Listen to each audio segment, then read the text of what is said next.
French Racing Cuda, what the hell does that mean?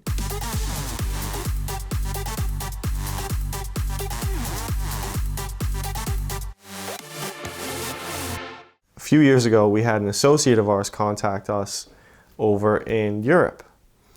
And every so often, we have a counterpart of good friend relations overseas.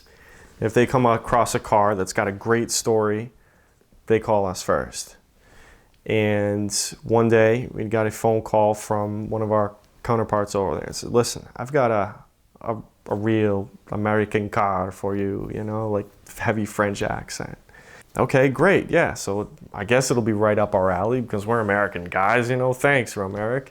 And it was a Hemi Cuda, but this Hemi Cuda was in a barn, like most of these crazy cars that have epic stories are. It was stuffed in a barn that was in the hillside of France, in an area known as kind of like gypsy occupied location.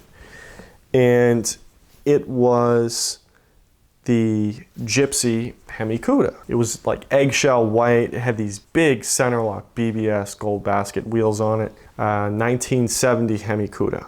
For those that don't know, the Hemi Cuda out of the 1970s, early 70s is like the pinnacle of all muscle cars. So this very iconic car was over in France. And it's not typical that you have a very iconic American car over in France.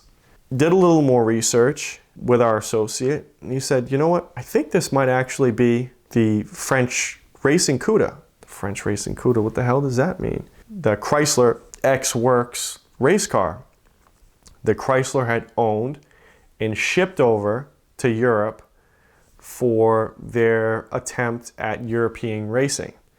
Now, for those that don't know, European racing in its entirety is much larger than our racing over in the United States. And this car was supposedly in or around France at that time and going to these events. More than not, it was a Porsche or Renault or a Peugeot or a BMW, something that raced in these hillside events that were successful. The small cars, the narrow roads, the hill climbs, power to weight ratio, not this big, burly, nasty, you know, big block American muscle car. So we start doing some more research and we find out it won four Group A championships. It won got 68 podium finishes. Said, all right, well, I guess it's time to pitch it to a client. This is one of these great investment moments. So I pitched it to a client and said that, hey, listen, this is the Chrysler X-Works Hemi Cuda. People are like, okay, yeah, well, what does that mean? You tell them a little more about the car, and you're like, hey, listen, yeah, Chrysler used to own this damn bad boy. They sent it overseas, and they raced it for, I believe it was 200 and something races. It was killing it over there. We put more pieces to the puzzle. The original race car driver was still alive, and he was doing well. He was noted as the Carroll Shelby of France. Henri Chemin. Everyone over there knew him. He was like Mr. Mustang. He was Mr. Hemi Cuda. Him and Carroll Shelby were actually really good friends. He drove this car everywhere, from the racetrack to the supermarket. This was his daily car. Like, no one else could get behind the wheel of this automobile but him. So the car was shipped back over after we'd done a lot more due diligence on the history, and the owner of the car was so psyched about it. However, we're just hearing bits and pieces of the story. We don't know if it's for certain if this is the car. It's got different wheels on it. It's got a different paint scheme on the vehicle. It's now an eggshell white. It never raced in this color. It was supposed to have some big elaborate livery on the car, and it was raced and sponsored by CB and Shell gasoline at one time, and nothing what it resembled currently. As the documentation had started, the actual build of the car, the hands-on aspect, there were some cameras and there were some guys that worked for Speed Vision at that time, and also another station, Velocity. The gentleman behind the camera was that of Bill Stevens. He's there behind the camera and he's kind of doing a little commentary, and he's like, hey, listen, you know, I guess we just gonna start buzzing this thing down. We got a call from Henri. We asked him some questions. He told us exactly how the car was in its winningest livery, its most winningest colors. It was supposed to be white and blue, and then they painted it red and white at one time. If we don't find any of these colors underneath it, it's gonna make it much more harder for me to prove this to a client. Stripping the car down, and on camera, there's the red and the white. We're like, holy shit, it is the f***ing race car. You've got to be kidding me. And this car had been off the radar for the better part of 30 to 40 years. No one had seen or known its whereabouts. Everyone was looking for it. We decided to do a full-blown restoration on it, every single nut and bolt off. We go through the entire process, document every single step all the way through. From the restoration of the engine, the paint work, the new color scheme. We're talking to the old race car driver overseas. He's telling us exactly what bolts have to go where, the seat belts that he had at that time, and how the steering ratio was in the box and the feel that he had, right down to small things like stickers on the door jamb that said export by Chrysler France. Now it comes time to reunite the Hemi Cuda with the original race car driver. He hadn't seen the car in quite some time, after the Gypsy Camp had owned it and painted and done its own thing. I greet him at the front door, him and his wife. He walks through the shop. I've got a car cover over the vehicle. Bill Stevens is over there from Velocity. We got a couple cameras rolling. This is gonna be epic. Pull the cover off, and sure enough, he almost fell over backwards. He was floored. The car was done exactly the way that he remembers it, like down to the T.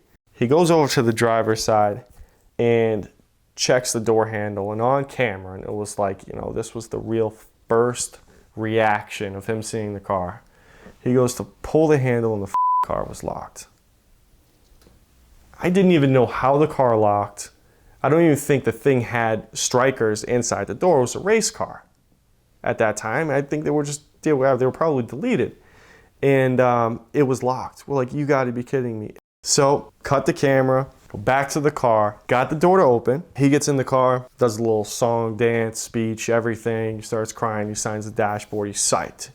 We're happy, we won. The owner's happy, the ex owner, race car driver's happy. This is beyond a win-win situation, much more than we could ever predict. A couple months later, they want to finish up all of the videography work and the right story on the car. They said, well, we've got to ship the car over to Europe and race it at one of the old tracks where he was known for hammering at the corners and one of the circuit events, because the car had to excel very well on track as well as off-track hill climb. So we get over to Paul Ricard, and it's 25,000 euro to rent the track for the day. We do the garage setup, we take the photographs, everything's hunky-dory. He goes to get behind the wheel. We find out his license is expired, his racing license. So we're like, f it. Everyone there at the track knows he's like a hero, he's an icon. They just let it slide. He goes to put the seat forward, it stops. Like, okay, yeah, well, it's all the way forward. What's wrong? The guy had shrunk about half a foot over the last 40 years, and his feet didn't reach the pedal anymore.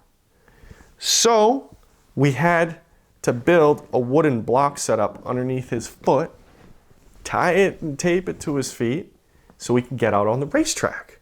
Mind you, we just finished this car. We've got probably 2,500 hours of blood, sweat, tears, research, development, and here we are about to just throw the keys to this old guy that's in his 80s to go blasting wide open around this racetrack.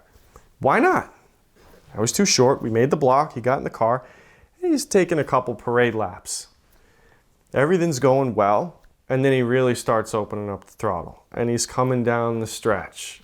He's doing 120, 130, 140. We're all looking at each other like, oh my God, we've got to make it to the Greenwich Concours next month. This thing better not hit the rail.